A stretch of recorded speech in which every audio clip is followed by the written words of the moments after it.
হে everyone, সবাই কেমন আছো? অনেক দিন বাদে তোমাদের সাথে একটা ভিডিও শেয়ার করতে চলে এলাম। আমাদের ছেলে প্রিয়াংশ মানে হৃদের দেখতে দেখতে প্রায় 6 মাস হয়ে গেল, ভাত খাওয়ার সময় হয়ে গেল। তো তার জন্য আমরা তার আগে বড় কাছারিতে পুজো দিতে যাব।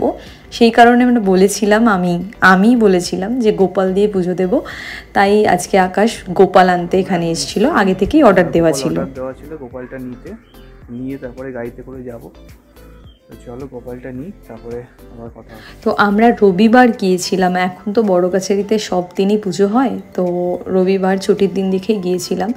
আর এই যে গোপালটা আকাশ নিয়ে নিল, ওখানে সমস্তটাই আগে বলা ছিল। তো সেই মতো ওনাদের থেকে গোপালটা সকালবেলায় উঠে আকাশ আর হ্যাপি গিয়েছিল, মানে আমার দেওর, ওরা দুজনে গিয়ে বাইকে করে গোপালটা নিয়ে চলে এসেছিল। আর ইতিমধ্যে আমাদের বাড়িতে আজকে অনেক মানে গেস্ট ছিল, গেস্ট বলতে জাস্ট আমার দিদিরাই ছিল। তো সবাই মিলে আমরা সারা রাত খুব মজা করেছি, গল্প আড্ডা। ভোরবেলা তো আমরা উঠতেই পারছিলাম না, সকালবেলা উঠে কিছু রান্না বান্না করা হয়েছিল জাস্ট ওখানে যাওয়ার জন্য।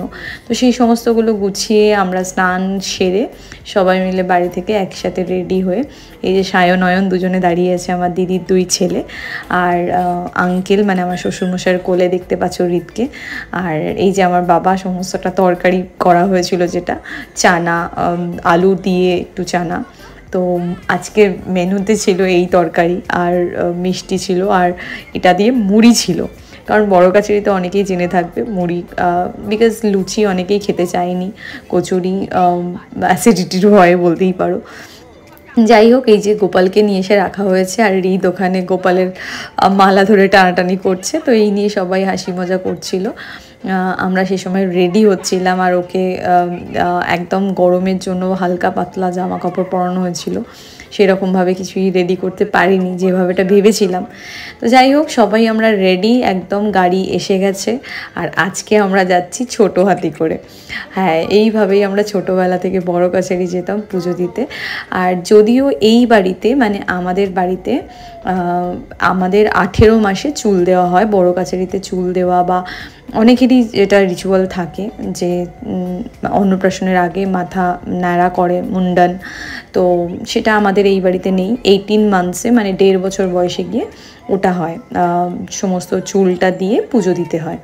কিন্তু যেহেতু আমার কোলেস্টেসিস প্রেগনেন্সি তোমাদের বলেছিলাম, তো সেই কারণে প্রেগনেন্সির সময় ওই কমপ্লিকেশনের জন্য আগে থেকে কোনো মানত ছিল না। জাস্ট আমার তখন নিচে থেকেই মনে হয়েছিল যে আমি ঠাকুরকে বলেছিলাম, বাবা বড় কাছারিকে বলেছিলাম যে মহাদেব সব কিছু ঠিক করে দাও, আমার সন্তানকে সুস্থভাবে আমার কোলে এনে দাও, তাহলে আমি গণ্ডি দিয়ে গোপাল নিয়ে পুজো দেবো। তো সেই মতোই আমার মনের ইচ্ছা থেকেই আমার বাড়ির লোক প্রচণ্ডভাবে আমাকে বাধা দিয়েছিল আমার ভালোর জন্যই আর কি। বলেছিল যে যেহেতু আমার সি-সেকশন, এই 6 মাসের মধ্যে গণ্ডি, আর যেটা আমি জীবনে কোনো দিন কোনো ঠাকুরের কাছে আমি দিইনি, তো আমি পারবো কি না, যেহেতু অপারেশন আছে। তো সব মিলিয়ে সবাই আমাকে মানে বাধাই দিয়েছিল, বলেছিল যে দিবি, নিশ্চয়ই দিবি, আর কিছুদিন নিয়ে নে টাইম, আমাদের তো 18 মাসে চুল দেয়, তখন দিতে পারিস। তো আমি বলেছিলাম না, কিচ্ছু হবে না, আমি জাস্ট দেবো, মানে আমি দেবো মানে দেবই। তো তোমরা বুঝতেই পারছো যে এটা একটা মানে আলাদাই ফিলিংস, মানে আমার বাচ্চার জন্য আমি এইটুকু তো করতেই পারি, অনেকে অনেক কিছু করে, তো আমি তো সেভাবে কিছুই করছি না। আকাশ, হ্যাপি, শুভ পূজা ওরা সব বাইকে গিয়েছিল, আরও বেশ কিছু জনের যাওয়ার কথা ছিল, কিন্তু মানে বৃষ্টি এসে যাওয়ার জন্য অনেকে যেতে পারিনি। লাস্ট মোমেন্টে অনেকেরই অনেক অন্যান্য কাজ পড়ে গিয়েছিল, যেন অনেকেই আসতে পারেনি। তো একদম সেইভাবে খুব বেশি লোকজন ছিল না, জাস্ট বাড়ির কিছুজন আমরা মিলেই গিয়েছিলাম পুজোটা দিতে। তো দেখতেই পাচ্ছ আমরা গাড়িতে করে উঠে একদম গাড়িতে সবাই মিলে বসে রয়েছি। আর এইখানে দেখো পূজা দাঁড়িয়ে আছে, ওরা যেহেতু বাইকে গিয়েছিল আগে থেকে চলে গিয়েছিল, পৌঁছে গেছিলো। আর দিনটা খুব সুন্দর ছিল, চারিদিকটা মেঘলা হয়েছিল, বেশ গুড়ি গুড়ি 2-1 ফোঁটা বৃষ্টিও পড়ছিল, কিন্তু সেইভাবে একটুও বৃষ্টি হয়নি। আর দেখো আকাশটা পুরো কালো হয়ে আছে, একদম মেঘ, যার জন্য খুব একটা রোদও আমাদের গায়ে লাগেনি। এত সুন্দর ওয়েদার ছিল ওই দিন, মানে জাস্ট এটা বাইকে যাওয়ার সময় হ্যাপি আর আকাশ ভিডিওটা করেছে। পুরো ওই মানে বাঁকড়াহাট রোড এটা, তো এই রাস্তা দিয়েই আমরা গিয়েছিলাম। তো ওটাই ওরা টাইম ল্যাপসে একটা ভিডিও করেছে, সেটাই তোমাদের সাথে শেয়ার করলাম। আর দেখতে দেখতেই বিবির হাট চলে এসেছি, আর এর পরেই ডান দিক দিয়ে যাওয়া। তো আমরা জানতাম যে মেন রোডটা খোলেনি, মেন রোডটা যদি খোলা থাকতো আমরা তাহলে ভেবেছিলাম যে অন্য কোনো গাড়ি করার কথা। এই যে ডান দিকে যে রাস্তাটা দেখছো, এই রাস্তা দিয়েই ওরা ঢুকেছে, কারণ আমরা কিছুদিন আগে রায়পুরে যখন গিয়েছিলাম দেখেছিলাম যে যেটা মেন বড় কাছারির রাস্তা, ওই রাস্তাটা বন্ধ ছিল, কাজ হচ্ছিল বলে। বড় কাছারিতে তোমরা দেখে থাকবে যে কিছুদিন আগে বাবার পুকুরের ওখানে আগুন লেগে যায়, তো সেই জন্য ওটা বন্ধ ছিল, রাস্তায় কাজ চলছিল। সেই কারণেই আমরা ভাবি যে তাহলে মেন রোডই করি। তো ওখান থেকে তো এই যে ভেতরের রাস্তাগুলো টোটো এখন চলছে, কিন্তু আমরা কিছুদিন আগে, অনেক বছর আগে যখন গিয়েছিলাম দেখেছিলাম যে এই রাস্তা দিয়ে ভ্যানে করে বা হেঁটে হেঁটে লোক যাচ্ছে, তো সেই কারণে আর কোনো বড় গাড়ি করিনি। কিন্তু আমরা লাকিলি, আকাশও এই দিক দিয়ে ঢুকেছিল, মানে এটা পিছন দিকের একটা রাস্তা বড় কাছারি, যারা গিয়েছো তারা জানবে। তো লাকিলি আমরা, আমাদের যে ড্রাইভার ছিল সে দেখলো যে দাদা সামনের গাড়ি যাচ্ছে, দাদা তাদের পিছন পিছন যায় এবং দেখে যে রাস্তাটা খোলা আছে। তো একদম মানে বাবার মন্দিরের কাছ অবধি আমরা চলে আসতে পেরেছি, কোনো রকম আলাদা টোটো করে বা হেঁটে আসতে হয়নি। তো যার কারণে মানে এটা একটা বেশ মজারই ব্যাপার, আমাদের জন্য কোনো অসুবিধাই হয়নি। এই যে আকাশ পুরো চলে এসেছে, যেহেতু বাইকে এসছে, আগে চলে এসেছিলো। তো আমাদের আগে থেকে কোনো জায়গা বুকিং আমরা সেভাবে করিনি, যেহেতু সানডে ছিল, জানতাম যে একটু হলেও ভিড় কম থাকবে। আর আমাদের মামার বাড়ি থেকে, মানে ছোটো থেকে আমি দেখে আসছি যে আমাদের বাড়িতে সমস্ত বাচ্চারা হলে একটা জায়গায় সেখানেই একটা বাগান বাড়ি টাইপের নেওয়া হয়। তো আমিও ওই লাকিলি খালি পেয়ে গেছিলাম, বাগান বাড়িটাই নিয়েছিলাম। তো আকাশরা আমাকে ফোন করেছিলাম, বলেছিলাম এগিয়ে আসো। আর ওটা একদম মানে বাবার মেন রাস্তা দিয়ে ঢুকতে বড় কাছারির মন্দিরে যাওয়ার আগেই পড়ে, বাঁ হাতে। তো ওটা বেশ ফাঁকা নিরিবিলি, একদম বাগান বাড়ি, সুন্দর। আর পুকুর আছে, স্নান করার ঘাট রয়েছে, পুকুর রয়েছে, বাগান রয়েছে। এই যে আন্টি সামনে বসেছে গোপালকে নিয়ে। আর আন্টি যেহেতু অসুস্থ, তোমরা জানো অনেকে, আর অনেকে জানো না, আমার শাশুড়ি সেইভাবে মানে পুরোপুরি ফিট নয়, উনি সেরিব্রালের পর থেকে একটু অসুস্থই। তো উনি সামনে বসেছিলেন, আর এইভাবেই আমরা জাস্ট ঘরের কিছু লোক ছিলাম, অসুবিধা হয়নি। তো চলে গিয়েছিলাম। আর এইখানেই কোন লোকেশানটা সেটাই ডিসাইড করা হচ্ছিল। তো প্রথমে আমরা একটু ভুল করে এগিয়ে গিয়েছিলাম, ড্রাইভার দাদা জানতো না, আর এই যে এইটাই ছিল লোকেশানটা। তো আমরা এখানে ঢুকে পড়লাম, আর ঢুকে পড়ে ওনাদের সাথে কথা বলে নিলাম। তো আমি খুব স্যাটিসফাইড ছিলাম কি এখানেই আমরা আসি, আর এই জায়গাটা আমরা খালি পেয়ে গেছিলাম। তো আগে থেকেই জায়গাটা অনেক সময় বুক করতে হয়, মানে যদি শনিবার বা মঙ্গলবার আসা হয়। শনি মঙ্গলবার বড় কাছারিতে ভীষণ ভিড় হয়, তোমরা অনেকেই জেনে থাকবে, কারণ অনেক ছোট বাচ্চাদের পুজো এখানে সবাই দিয়ে থাকে। এটা যার যার বাড়ির একটা রিচুয়ালের মধ্যে পড়ে। তো তোমাদের কার কী রিচুয়াল আছে আমার ঠিক জানা নেই, তোমাদের কী রিচুয়াল আছে সেটা জানাতে পারো। আর এই যে আমার সোনা, আমার রাজপুত্র, উনি বসে আছেন, মহারাজ। তো গাড়ি থেকে নেমে গেল। ও তো একটা অবাক যে এই সময় আমি সকালবেলা বাড়িতে ঘুমাই, সে জায়গায় আমাকে টেনে তুলে এরা এতজন মিলে গাড়িতে করে কোথায় নিয়ে যাচ্ছে, তাও আবার এরকম গাড়ি যেখানে সবাই একসাথে বসে আছে, কোনো সিট নেই, চেয়ার নেই। মানে ও একটু অবাক হয়ে গেছে আর কি, এত লোকজন, আওয়াজ বাজনা। তো এই সব মিলিয়ে ও একটা অন্যরকম এক্সপ্রেশন দিচ্ছিল। আর এই যে গোপালটাকে সাজানো হচ্ছে, দেখো মাথায় চেলি দিয়ে, গায়ে চেলি পরিয়ে, মালা দিয়ে সমস্তটা করে। আর যেহেতু বললাম তোমাদেরকে আমি গন্ডি দেবো ডিসাইড করেছিলাম, সেই জন্য আমি একটা শাড়ি চেঞ্জ করে নিই, সেই মতো রেডি হয়ে নিই। দিদি আমাকে ওইভাবে পরিয়ে দেয় শাড়িটা, আর আমি ওইভাবে রেডি হয়ে গেছিলাম, কারণ কুচি দিয়ে পরলে নাকি গন্ডি দিতে অসুবিধা হয়। আর সবথেকে বড় একটা জিনিস হচ্ছে, আমি জীবনে কোনো দিন গন্ডি দিইনি, আর আমার বাড়িরও কেউ কখনো গন্ডি দেয়নি। তো আমার কোনো এক্সপিরিয়েন্সই নেই যে গন্ডি দিলে কি হয়, না আগে না পিছে। তো জাস্ট কিছুজন আমাকে ভয় দেখাচ্ছিল পারবি কি না, বা ভয় দেখাতে চাইনি, বাট বলতে চেয়েছিল, সাবধান করতে চেয়েছিল, পারবি কি না, কনফিউজ ছিলাম। কিন্তু আমার মনের একটা জোর ছিল যে মানে আমাকে নিয়ে অনেকে টেনশন ছিল বাড়ির লোকজনের যে আমি পারবো কি না। কিন্তু আমি কনফিডেন্ট ছিলাম যে আমি পারবো। সবাই যখন পারে, অনেকেই সি সেকশন হয় অনেকেরই, তারা যখন পারে আমি নিশ্চয়ই পারবো। আর আমি যখন বলেছি সেই কথাটা আমি রাখবো। বাবা যখন আমার কথাটা রেখেছে, বাবা যখন সুস্থভাবে আমার সন্তানকে কোনো রকম কোনো টেনশন ছাড়া আমার কোলে এনে দিয়েছে, তো আমি নিশ্চয়ই এইটুকু করতে পারবো। আমার বেবি সত্যি মানে ভগবানের আশীর্বাদে 8 মাস 10 দিনে হয়েছে, কিন্তু কোনো রকম একদিন এনআইসিউতে জাস্ট এর জন্য ছিল, তোমাদেরকে বলেইছি, বাস এইটুকুই, আর কিছুই না। খুব ভালোভাবে ও আমার কাছে এসেছে, আর ভগবান যেন ওকে এইভাবেই আশীর্বাদ দেয়, এইভাবেই যেন ও সুস্থভাবে বড় হয়। আর এইখানে ওকে একদম সব কিছু খুলিয়েছে স্নান করাবে বলে। আমার দিদি তো একদম রেডি, বললো বাবার পুকুরে স্নান করাবোই। আকাশের একটু অবজেকশন ছিল যে মানে পুকুরের নোংরা জল, ছেলেকে স্নান করাবে না, বাবা তো ওর একটু এরকম হয়। তো আমার দিদি বললো না, ঠাকুরের পুকুর, সবাই স্নান করে, ও করবে।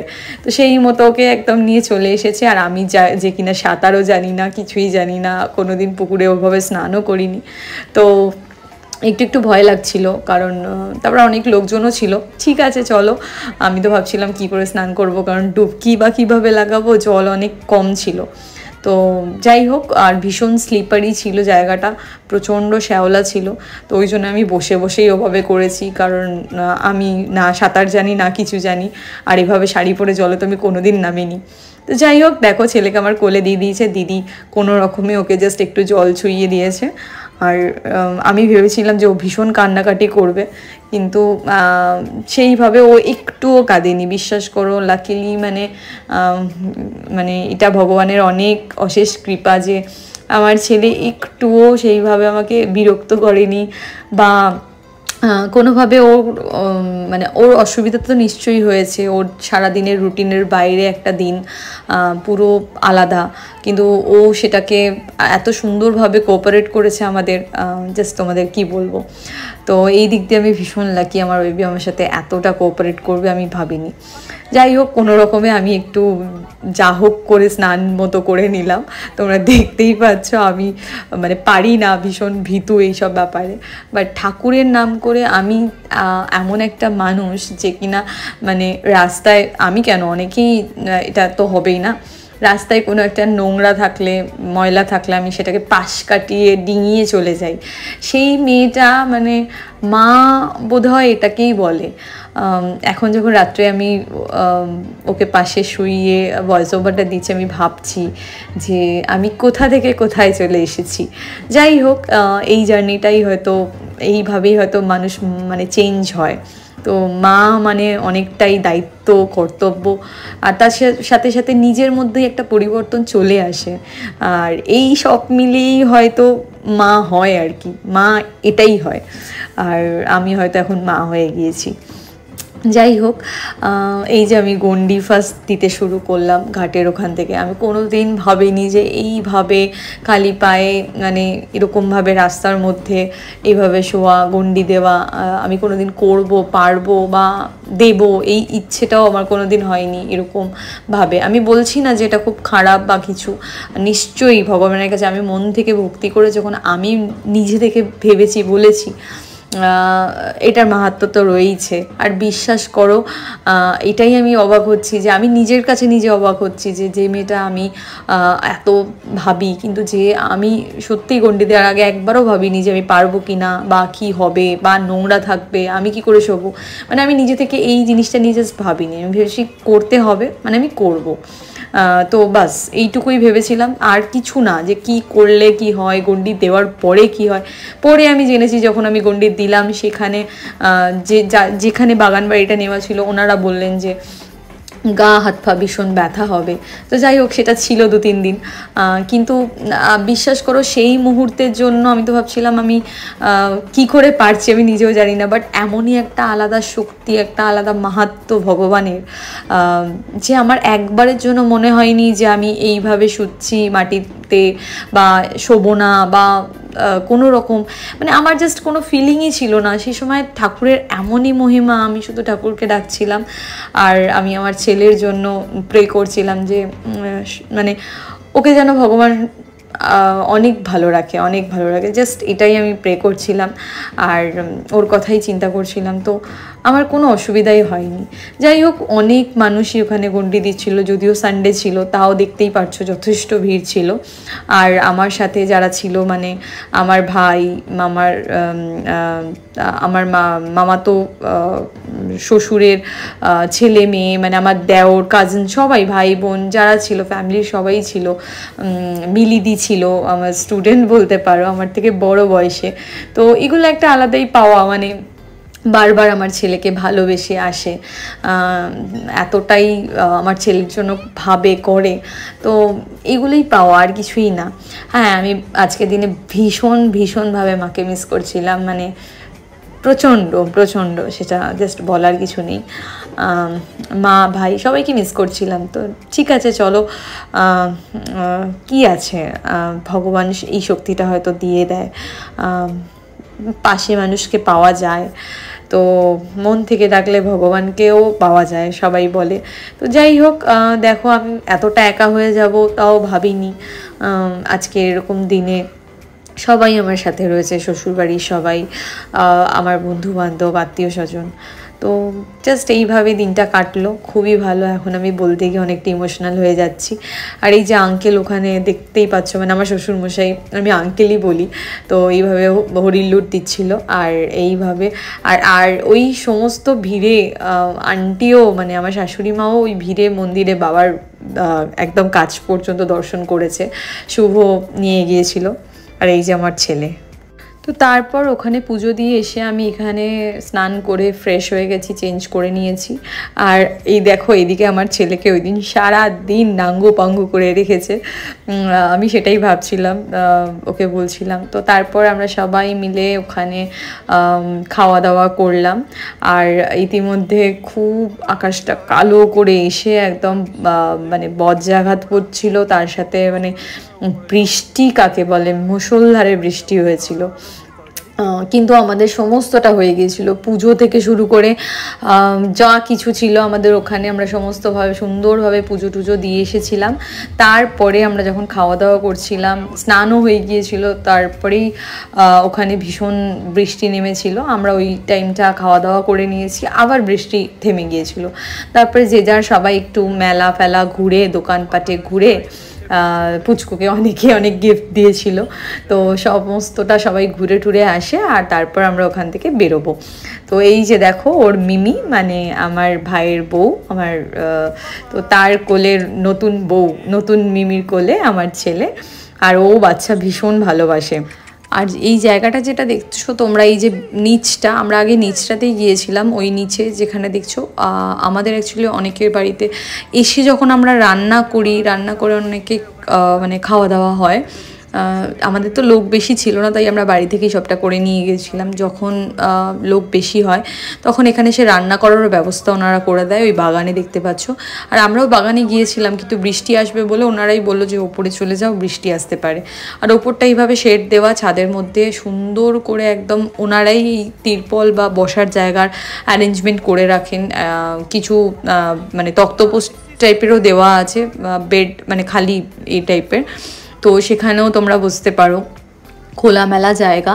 হ্যাঁ, শনি মঙ্গলবার এলে ভিড় হলে এই জায়গাটা একটু শেয়ারেবল, মানে অনেকের সাথে শেয়ার করতে হতে পারে, তাও একটা প্রিমিসেস তুমি পেয়ে যাবে।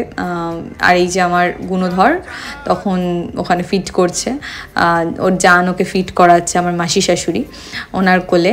তো যাই হোক, এইভাবেই দিনটা কেটে গেল। দেখো বোতলটাকে কীভাবে ধরতে হয়, ওকে দেখো, খালি নিজের বোতল নিজেই ধরে খাচ্ছে। তো সবার খাওয়া হয়ে গেল। আর এদিকে মানে ভীষণ বৃষ্টি হচ্ছিল, প্রচণ্ড বৃষ্টি হচ্ছিল যাকে বলে। যাই হোক, আর এবারে শুধুমাত্র আমি, আকাশ আর দিদি আর তাসি বাকি ছিলাম।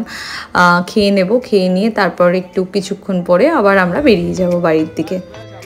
তো এইভাবেই সবটা হয়ে গেল। মানে আমি খুবই স্কেপটিক্যাল ছিলাম যে কি করে কি হবে না হবে, আর ভগবানের আশীর্বাদে সবটা দেখো খুব সুন্দর করে, মানে ঠাকুরের দর্শন থেকে পুজো থেকে সবটা হয়ে গেল। চলো, তো চলো, আমাদের পুজো দেওয়া হয়ে গেছে, তো এবার বেরিয়ে যাবো বাড়ির দিকে। আর বৃষ্টিও নেমে গেছে, তাই ব্লগটা লং করছি না, এবার বাড়িতে চলে যাব। তো এখানে এন্ড করে দিচ্ছি, আবার দেখা হচ্ছে নেক্সট কোনো দিন, নেক্সট কোনো ব্লগে। ততক্ষণের জন্য সবাই কি বলছেন, ট্রাভেল উইথ আঁকিয়াঙ্কা, হয়তো আর কয়েকদিন পরে আমরা বেরোবো, এখনও ছোটো আছে, আর একটু বড় হোক। চেষ্টা করছি আর কয়েক মাসের মধ্যে একটা ট্রিপে বেরোনো। অনেক দিন বাইক নিয়ে বেরোনো হয়নি ট্রিপে, দেখা যাক কবে বেরোতে পারি। ততদিনের জন্য সবাই সাথে থেকো, পাশে থেকো। আর কিপ ওয়াচিং ট্রাভেল উইথ আঁকা। জানি ব্লগ আসছে না, কিন্তু আশা করছি আর কিছুদিনের মধ্যে ব্লগ আসবে। চলো টাটা। তো তারপর আমরা বেরিয়ে পড়লাম, এই যে বাঁকড়াহাট রোড, এখান থেকে লেফট নিয়ে টুয়ার্ডস ঠাকুরপুকুরের দিকে বেরিয়ে যাবো। আর টিপটিপ করে একটু বৃষ্টি হচ্ছিল, কিন্তু কিছুক্ষণের মধ্যেই সেটা থেমে গিয়েছিল। তো এই ভিডিওটা ছিল এই পর্যন্তই। কেমন লাগলো অবশ্যই তোমরা জানিও। আর এই ভিডিওটা তোমাদের সাথে শেয়ার করার আরেকটা রিজন হচ্ছে, আমরা মানি যে তোমরা আমাদের এক্সটেন্ডেড ফ্যামিলি। তো চ্যানেলে তোমরা রয়েছো, সাবস্ক্রাইব করেছো মোটো ব্লগিং বা ট্রাভেল ব্লগের আশাই। কিছুদিনের মধ্যেই আবার সবটা ঠিক হয়ে যাবে। লিটল রাইডার আমাদের সাথে বেরোবে, অনেক আমরা ট্রাভেল করব, তোমাদের সাথে সেই সমস্ত সুন্দর ভিডিও শেয়ার করব। ততদিনের জন্য তোমরা একটু সাথে থাকো, পাশে থাকো, আর কিছুই বলবো না। আর আমি জানি সেটা নিশ্চয়ই তোমরা করবে। আর এই ভিডিওটা কেমন লাগলো অবশ্যই কমেন্ট করে তোমরা জানিও। দেখা হচ্ছে নেক্সট কোনো দিন, নেক্সট কোনো ভিডিওতে। ততদিনের জন্য ভালো থেকো, সুস্থ থেকো, টাটা।